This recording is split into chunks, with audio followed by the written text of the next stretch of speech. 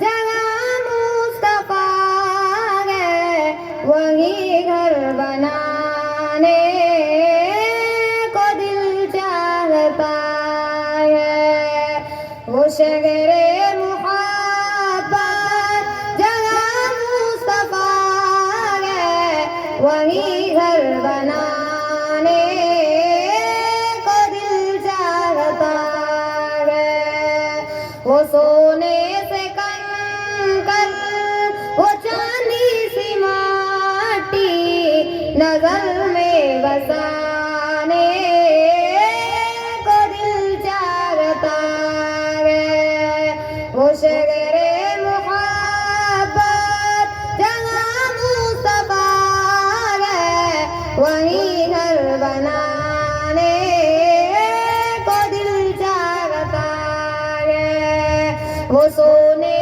से कंकर वो चांदी सी माटी नजर में बसाने को दिल चाहता है। जिगा दे मुहब्बत की आवाज गूंजी कहाँ गंजलाने ये दुल्हन से अपनी, जिगा दे मुहब्बत की आवाज गूंजी कहाँ गंजलाने ये दुल्हन से अपनी, इजाजत अगर दो तो जाने शरारत लबों से लगाने को दिल चाहता है, वो शगरे मुहब्बत जहाँ मुस्तफा है वही घर बनाने को दिल चाहता है। जो पूछा नबी ने कि कुछ घर भी छोड़ा तो सिद्दीक़ अकबर के गोटों पे आया, जो पूछा नबी ने कि कुछ घर भी छोड़ा तो सिद्दीक़ अकबर के गोटों पे आया, भगा मालो दौलत की क्या है जरूरत जहाँ दिल लुटाने को दिल चाहता है, वो शगरे मुहब्बत जहाँ मुस्तफा है वही घर बनाने को दिल चाहता है, वो सोने से कंकर वो चांदी सी माटी नजर में बसाने को दिल चाहता है। सितारों से ये चांद कहता है गर्दन तुम्हें क्या बताए वो टुकड़ों का आलम, सितारों से ये चांद कहता है गर्दन तुम्हें क्या बताए वो टुकड़ों